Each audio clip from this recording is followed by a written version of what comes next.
Ryan Long returned for his 16th game on Jeopardy. He won a 15-day total of $279,400 after being challenged for the second game in a row.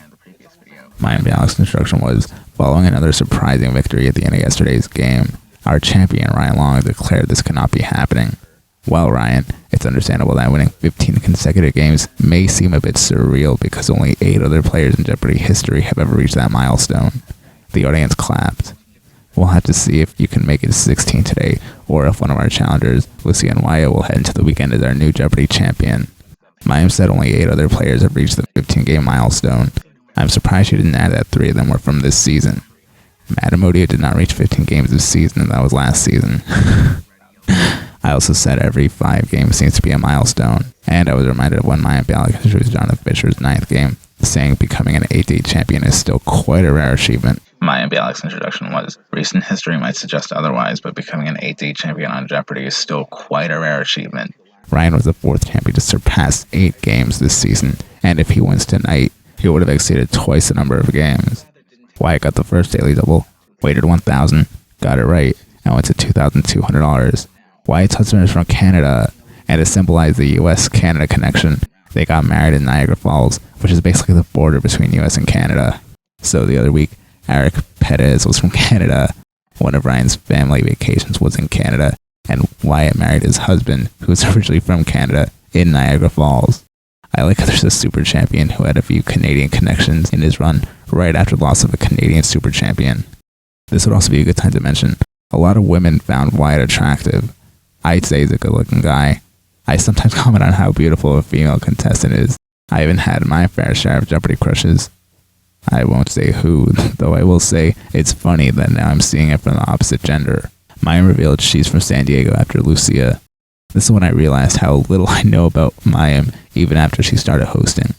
Meanwhile, I felt bad for Ryan because his anecdote was no one would watch Jeopardy with him. Ryan almost ran the fill-in-the-blank category. Fill in the blank. Nobody answered the last question in Single Jeopardy. Ryan was in the lead at $4,600. Wyatt was in second place at $4,200, and Lucy was in third place at $600.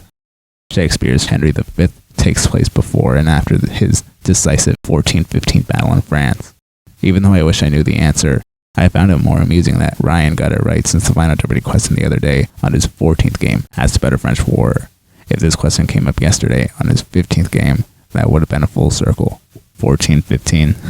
Ryan got the first daily double on Double Jeopardy, wagered $3,000, got it right, and went to $8,800.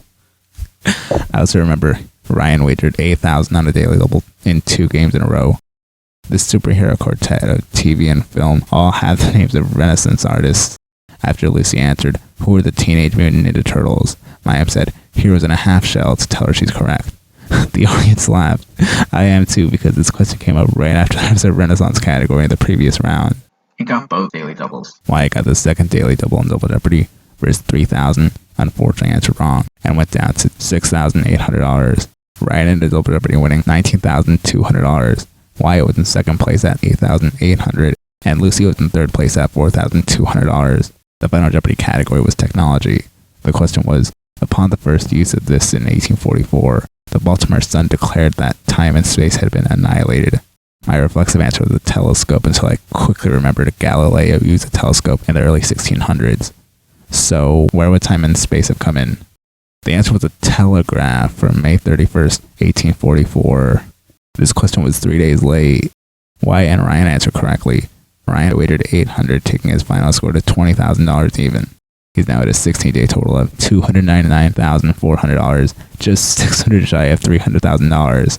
Will he be the first champion since Mateo Roach to win $300,000? We'll have to wait and see. And as always, thank you for watching.